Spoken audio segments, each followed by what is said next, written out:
Before we get into the latest on the Alabama football team during the bye week, if you want more Alabama football watch parties, maybe even some live coverage of the college football playoff rankings, you've come to the right spot. Hit that sub button right now, youtube.com/@RollTideTV.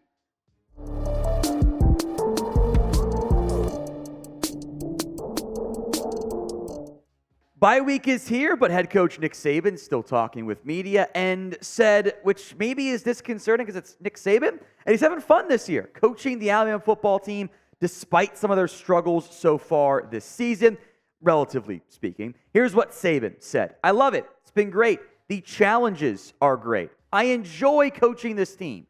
That's not to say they're not taking years off of my life, but I'm okay with it. It's fun because they've got a good spirit about them. Now, producer Chris and I have talked about this. Is this Nick Saban's best coaching job? I still think you have to win a championship to have that count for Nick Saban. But compared to other teams, this is not the same caliber of Alabama football team. Now, the recruiting angle, all that stuff does come into play here. The past teams were loaded with talent. Multiple first-round picks at seemingly every spot. Not the case this year. They've had to work harder this season. They've had to win. They can't just out-talent opposing teams the way they used to. That's they can do that against Georgia, against Texas. Those teams have plenty of talent. They have to be a little bit more tough, schematically sound, fundamentally sound. They have to be a more well-coached football team and do some other things than not just like, turns out, throwing deep bombs from Tua to Devontae Smith and Jerry Jeudy and everyone else. Like, that just better results, right?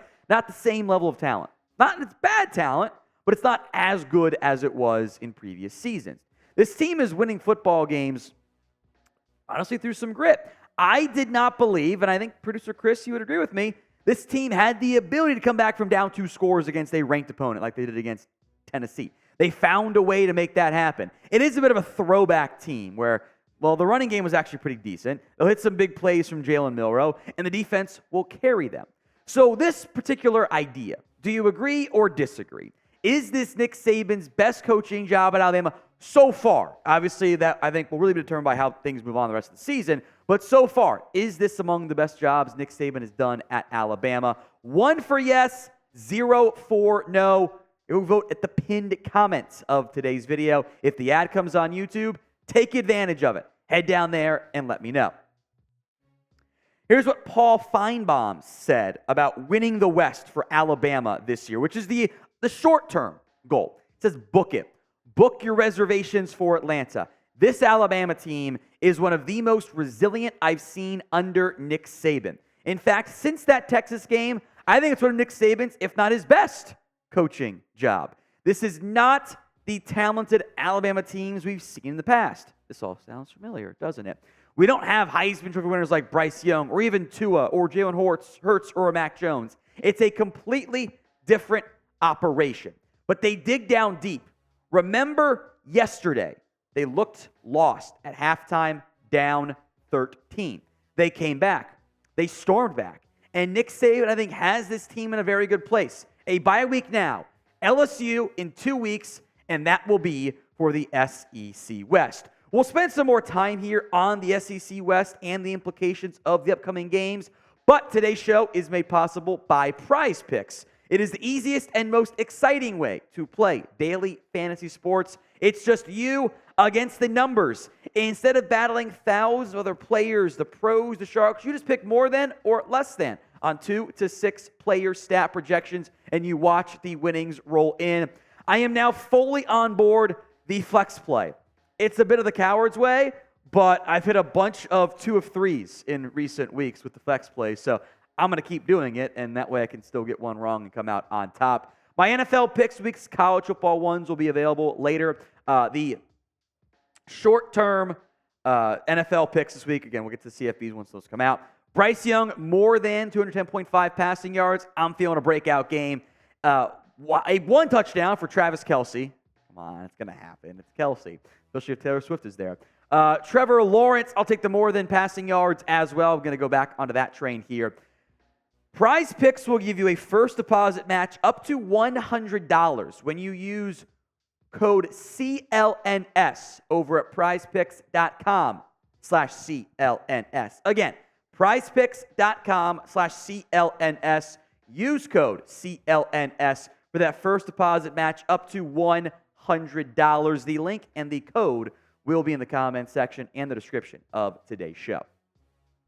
I do think this Alabama football team is starting to get going a little bit right now. Now, what they have yet to do this year is play a true full four-quarter game. I'm not including Middle Tennessee in that conversation. That's not a real football game. And I won't include Chattanooga if they do it either. The bye week, Kim, I think, comes at a very, very good time. There were some injuries for Alabama.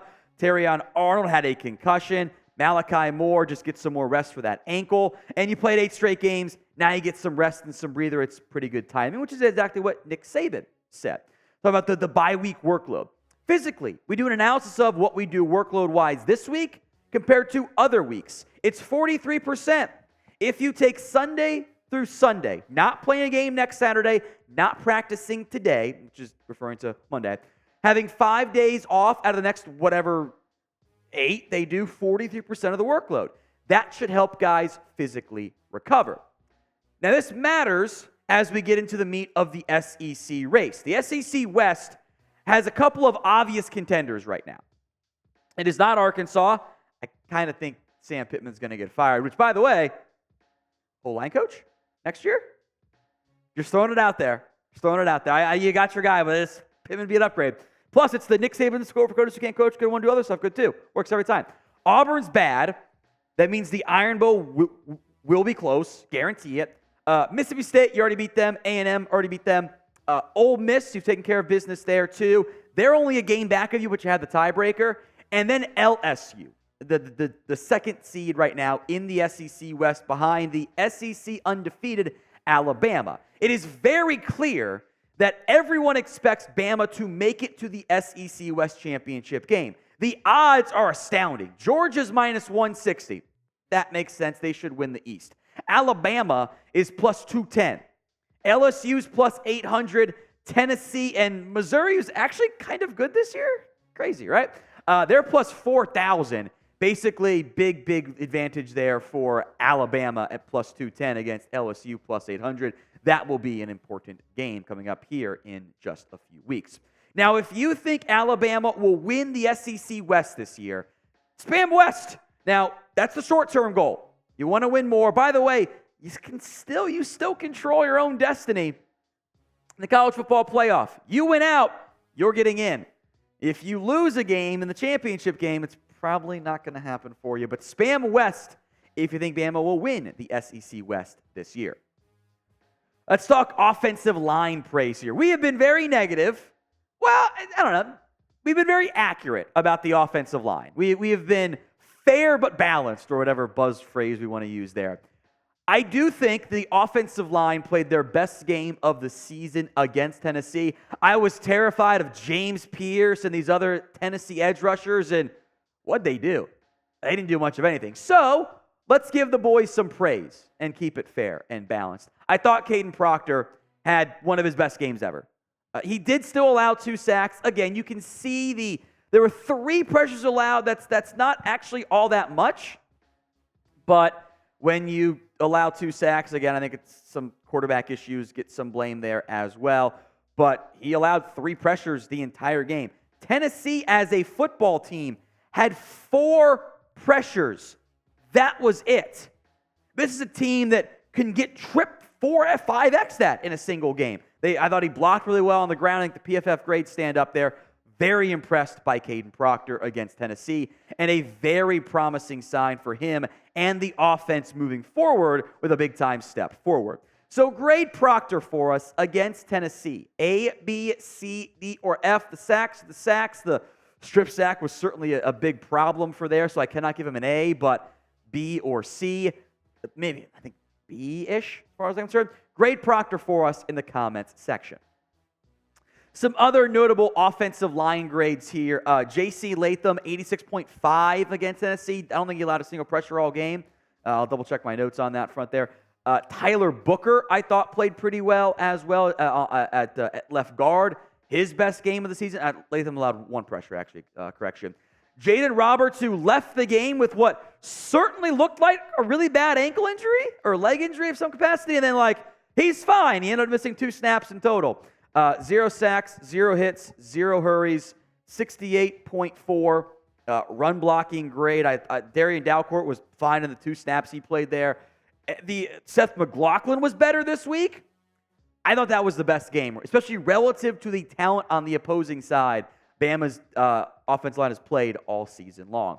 So before we go, what do you guys think? Was that Alabama's best game so far on the offensive line? Y for yes, N for no. Go vote in the comments section.